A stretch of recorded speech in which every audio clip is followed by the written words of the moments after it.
Sacramento Police to Unit 99. Are you in the clear? Unit 99 to KMA 907. Unit 99, Sergeant Guthrie, 909. In service and on the air. This is Sergeant Bruce Guthrie of Unit 99 at Headquarters, Police Department, City of Sacramento, California. My detail is to ride in Unit 99, a tape recorder-equipped radio car, and to respond whenever the dispatcher transmits a signal to one of our other units on duty somewhere in the city. At the scene, we make the recordings which we provide for this program. Now, to tell you more about Unit 99, here's our chief, James V. Hicks, Sacramento Police. Unit 99 is a regulation radio patrol unit of the Sacramento Police Department, cruising the streets with a tape recorder. Sergeant Guthrie is on duty and works for your protection, as every police officer does. He can and does make arrests. His orders are to respond to the radio call. You go with him, and what you hear is real. Police, criminals, victims, and witnesses are all real. And whether an arrest is made or the subject released, what happens is real. Make no mistake about that. Now to Unit 99 and Sergeant Bruce Guthrie on duty. Looks like the officers in the squad car are having some trouble. They've just had to pull a boy out of a car. We're going to see what's happening here.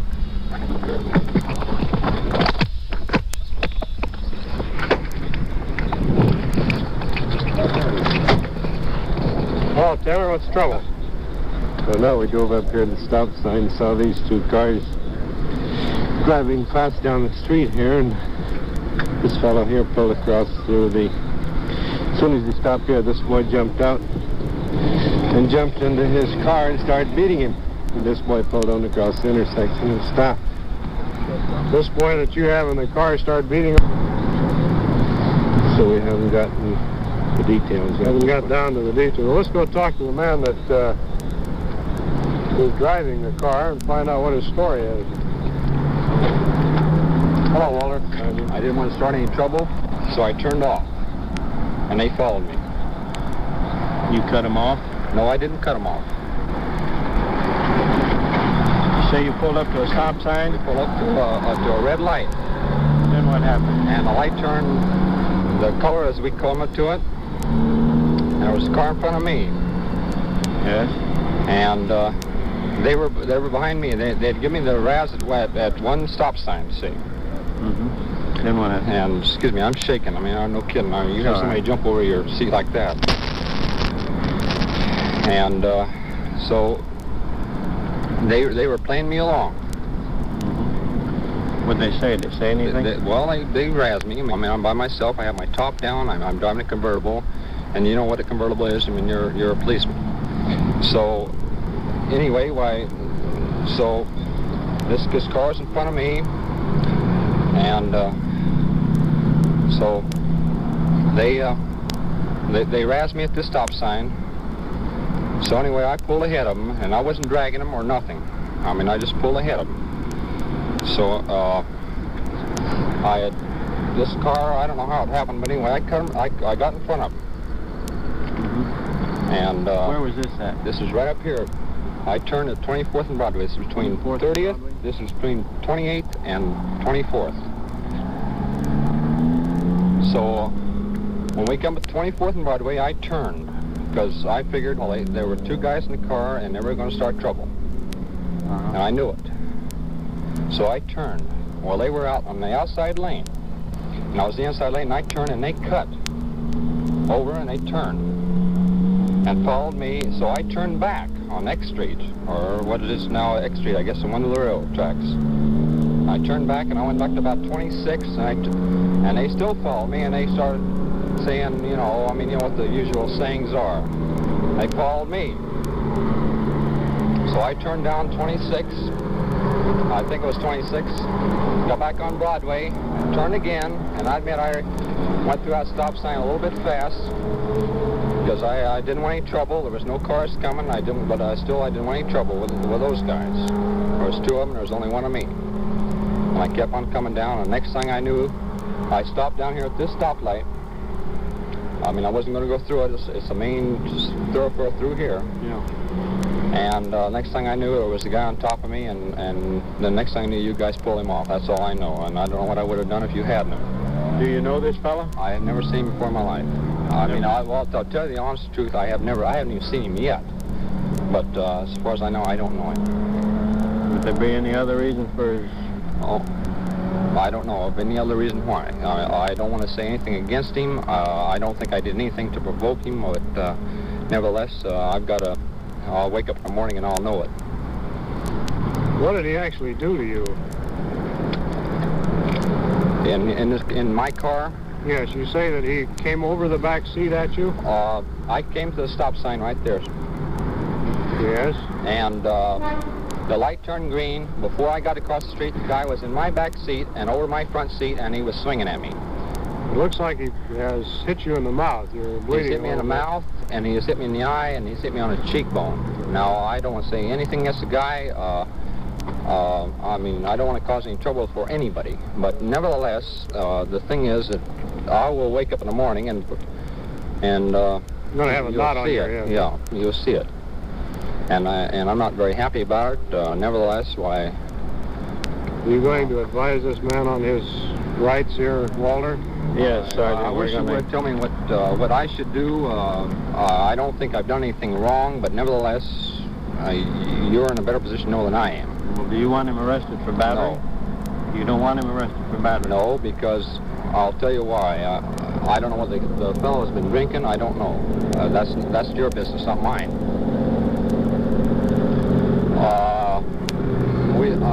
I read so much about in the papers about this kind of things, and these wild kids. I've been out of high school now for about 10 years, but I've read so much in the paper about these kind of things going on and what you guys have been going up against that I don't know what to tell you. I understand it's something that although I think the kid should get a good scare, why?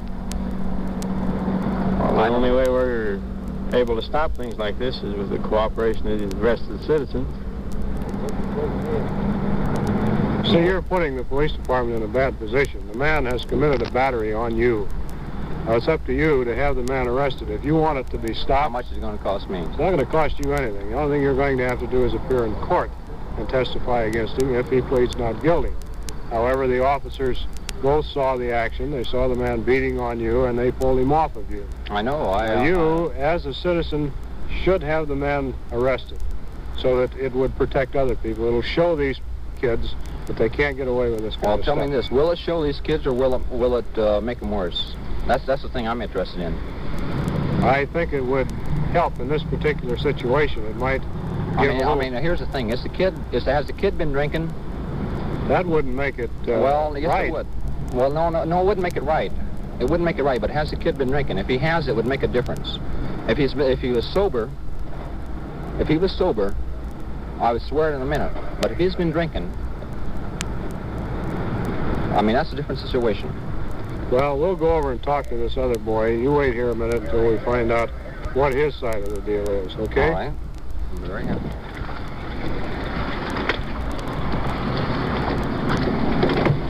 We'll go in and question this fellow. Let's find out why he did what he did tonight. Well, he made a statement that this fellow struck him with a wrench. Is that true? He struck me with something. It looked like a wrench. I don't know what it was. He challenged me to an argument and then a fight after a race. He wanted to race. Well, let's, just for the record now, to get this thing straight, this man was driving down the street, is that right? That's right. Everybody. Well, you got into his car, didn't you? Yeah, after he challenged me to an argument and a fight. Don't you think it's a little unusual for a man to run and jump into another man's car while it's moving and attack him? He wanted me to have an argument with him. He wanted to have a fight. Well, let's start back at the beginning. How did this thing start? He wanted to race. I said, we don't want to race. Yeah. So then he got smart. He says, well, I'll fight you. If you want to. I said, no, don't get smart with me. Did he stop and get out and challenge you to a fight? He just stopped. And he started going around some corners. Well, in other words, you had to chase this man, didn't you? No. Well, if he went around some corners, you had to go around the corners also. We just seen him go around the corners, and he pulled on back onto Broadway and wanted to race again. Well, how did you happen to be on Broadway when he pulled back on? He caught us on Broadway. Didn't you go around the same blocks that he went around? No. We saw him pull out onto Broadway, and this car was following that car when they pulled out onto Broadway down here about 27th or 27th, I think it was. They kept chasing him until they stopped at the stop sign, and this fellow jumped out of the car and into that car. How about that? Well, we didn't want to have no argument or nothing with the guy. I mean, he wanted to have the argument with us. Well, you guys chased him around several blocks, following him. How do you account for that? You say he wanted to have the fight, but you guys did the chasing. We didn't chase him at all. You were right following him, going around these corners. We seen him turn off. He turned off real fast. He was spinning the tires and squealing. He almost tipped over going around one corner. And where were you at that time? Back here, about 26, I guess. Wasn't he on the inside lane and you on the outside lane when he went around that corner? And you also went around that corner. He was on the outside. He went around the corner. And then he came back onto Broadway and he caught up to us. Yes, but you followed him around those corners. No. Clear over onto X Street. The officer saw you come back onto Broadway. Who are you trying to kid?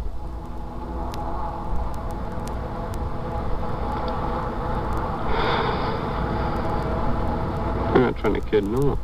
Well, you're certainly trying awfully hard. What's the reason behind it? You don't follow a car around and jump into the man's car and start beating on him. The reason that I hit him because he hit me with he hit me with something first. Just how could he hit you when you jumped into his car as he was driving down the street? He threw something at me. What As did it he hit me, it bounced off. I don't know what it was. It looked like a wrench. I don't know. What would you do if someone jumped into your car? What would I do? I don't know what I'd do. I'd try to protect myself. That's all I could do. Don't you think that's what he was doing then? I didn't jump into his car when he threw it at me. I was just riding along as a citizen when he hit me. You were riding along as a citizen, following him around several I blocks. wasn't following him.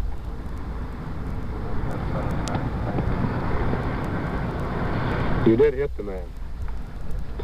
After he hit me, I was trying to protect myself, too. You tried to protect yourself by jumping out of your car, jumping into his, and beating on him. After he challenged me to a battle and threatened me, yes. Well, what's your conclusion, Walter? What are you going to do? Well, we're going to have the citizen sign a complaint, and we'll put him under arrest. What's the charge? Battery. The reluctance of this victim to press a charge is somewhat difficult to understand. The only assumption, therefore, is that neither party was telling the complete truth. Subsequently, however, he signed a battery complaint, and the aggressor in the case was fined and placed on probation. Unit 5, 910 in the alley, 10th and 11th, S. Sam and T. Tom. 2 juveniles, prowling cars, code 2. Came in on 07. Unit 5 just got a 910 call. 2 Mexicans in an alley prowling cars. Let's go over and see what it is.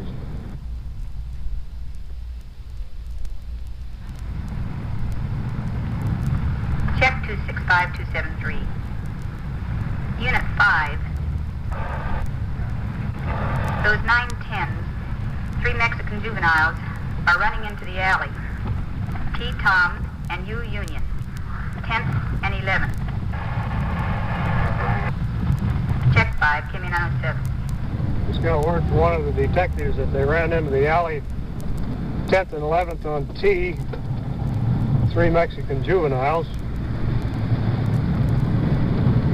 There are several cars in the area. Supposedly ran into a backyard here. There's a vacant lot here. Let's check and see what we can see. See anything back in there? It's going around the block.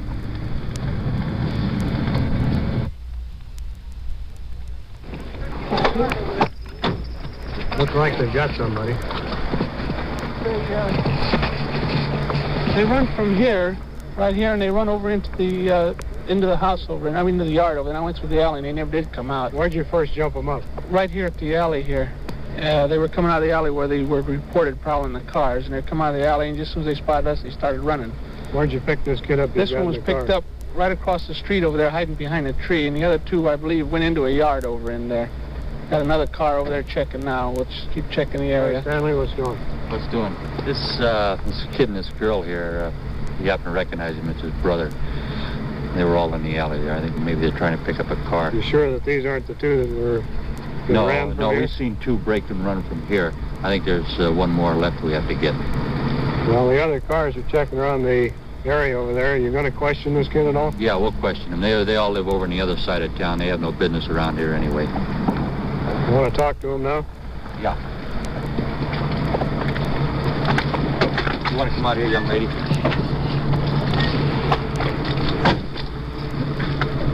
What were you doing in the alley there?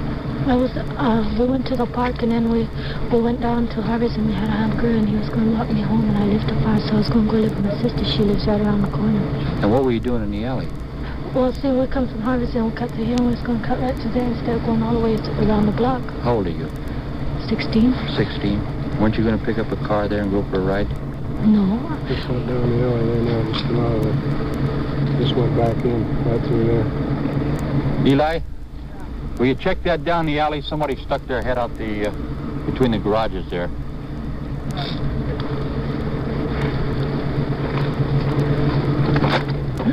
How many kids were with you tonight?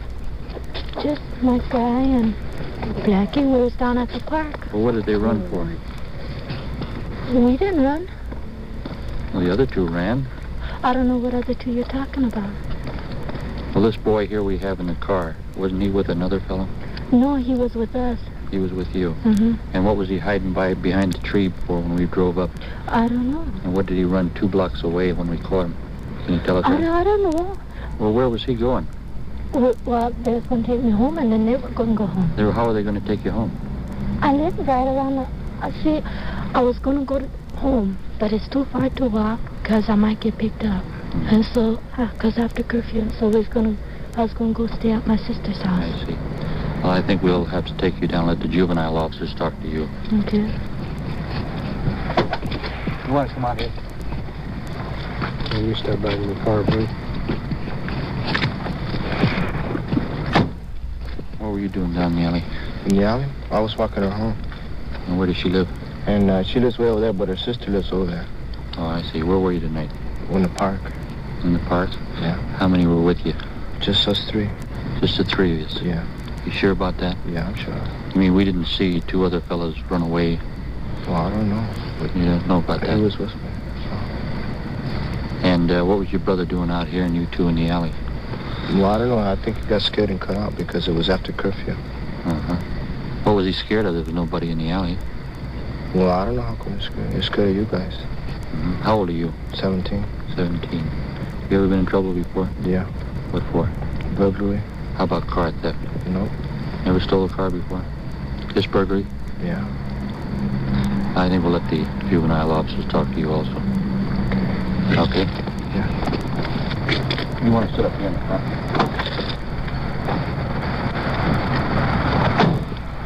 Well, we're sure that there's another boy that got away from us.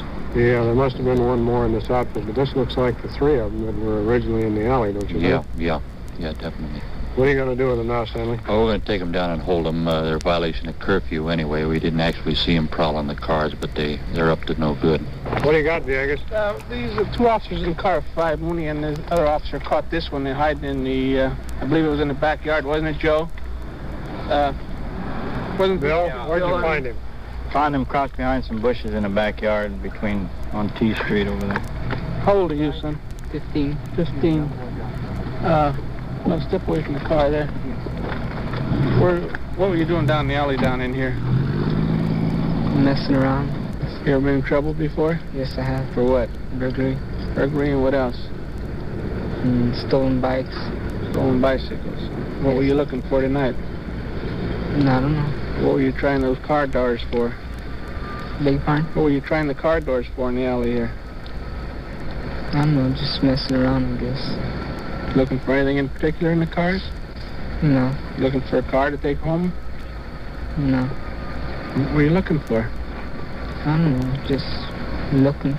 You know these other fellas? Yes, I do. How about the girl? Yes, I do. How long have you known the girl? Oh, not very long. How long have you been with him tonight? Oh, it's about close to 8 o'clock. Close to 8 o'clock. Been in the park all the time? No, we went by CV Circle. There was some friends over there we were talking to, and then went to the park. Then we started coming down his house. Then we came through the alley. Who was trying door handles? You or the other fellas? No, I was just standing around. Just standing around? Yes. Where'd you get this stuff that the officers took out of your pocket? Oh, well, the book, the comb, and the cigarettes, and one of the can openers aren't mine. They belong to the other fellow. What are you doing carrying them? He handed them to me. He said, take care of them for him. Why? I don't know. Isn't that a little unusual for somebody to give you something like that? Yes. You sure you didn't take those out of the car? No, I didn't. His friends' phone numbers are in there. Did you get in any of the cars at all that you tried? No, I didn't. Did any of the other fella get into them? I don't know, because I was up ahead sometimes, and sometimes I was behind. Well, I guess we'll take him on down, Bruce, and check him out in Juvenile Hall there. Probably take him out there tonight. What's the specific charge? Oh, well, delinquent juveniles for right now, after curfew hour. Here is a recurring and difficult problem for the police. Teenage youngsters, apparently without parental supervision, roaming the streets and prowling alleys. These youngsters denied any intention of wrongdoing, but it could be surmised that they were not exactly averse to a little car clouding and probably did enter a car or two. Technically, however, they were guilty only of curfew violation. They were held in Juvenile Hall for the night and released to their parents. This is Unit 99 in Sacramento, California. These on-the-scene tape recordings were provided by the Sacramento Police Department and were made on duty by Sergeant Bruce Guthrie in Unit 99. Your host is Chief James V. Hicks of the Sacramento Police Department. Unit 99 was directed by Tony Kester and came to you from Sacramento. Unit 99 to KMA 907. Unit 99, 908 coming in. End of tour. Check 99, KMA 907.